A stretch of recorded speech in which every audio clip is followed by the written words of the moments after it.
সেনাবাহিনীতে গুরুতর অপরাধ অভিযোগে একজন কর্মকর্তাকে বরখাস্ত করা হয় ডিউ প্রসেসে।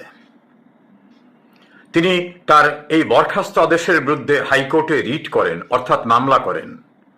হাইকোর্ট সেই বরখাস্ত আদেশকে বাতিল করেনি, অর্থাৎ বরখাস্ত আদেশ বহাল থাকল।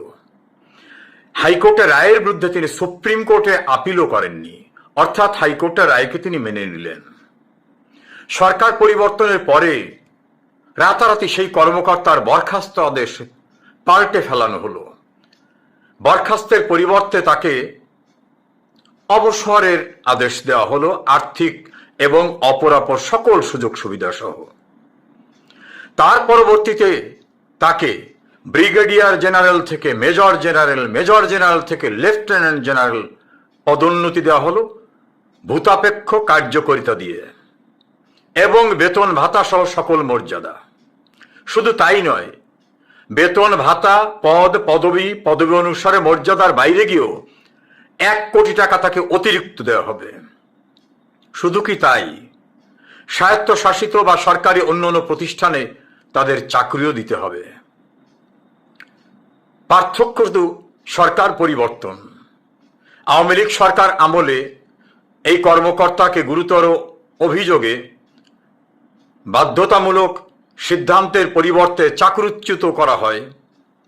তিনি পূর্ব পাকিস্তান পুনরুদ্ধার কমিটির নেতা, আদালতের রায়ে দণ্ডিত যুদ্ধ অপরাধী গোলাম আজমের পুত্র ব্রিগেডিয়ার আজমি।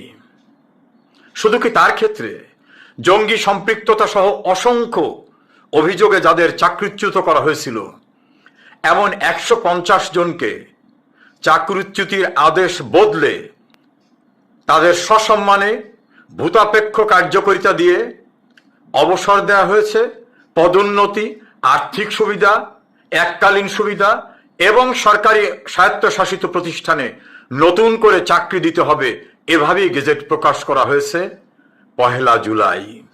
পার্থক্য শুধু মুক্তিযুদ্ধের নেতৃত্ব দানকারী আওয়ামী লীগ সরকার আমলে এরা চাকরিচ্যুত হয়েছিল গুরুতর অভিযোগে।